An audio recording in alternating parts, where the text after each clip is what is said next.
আজি আমাৰ বাবে এটা অত্যন্ত আনন্দ আৰু আবেগৰ দিন। মাননীয় প্ৰধানমন্ত্ৰী নৰেন্দ্ৰ মোদী ডাঙৰীয়া গুৱাহাটীৰ বৰাগাঁৱলৈ গৈছিল।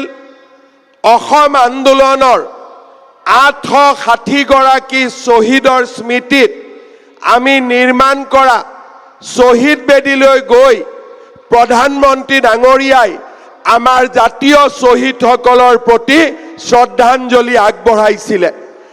ইয়াৰ আগতে ভাৰতৰ কোনো প্ৰধানমন্ত্ৰীয়ে অসম আন্দোলনৰ জাতীয় শ্বহীদসকলক স্বীকৃতি দিয়া নাছিল। আজি আমাৰ বাবে অত্যন্ত গৌৰৱ আৰু আবেগৰ দিন। মই অসমবাসীৰ হৈ মাননীয় প্ৰধানমন্ত্ৰী নৰেন্দ্ৰ মোদী ডাঙৰীয়াক তেখেতৰ এই বিশাল হৃদয়ৰ বাবে আকৌ এবাৰ অসমবাসী ৰাইজৰ হৈ ধন্যবাদ জনাইছোঁ।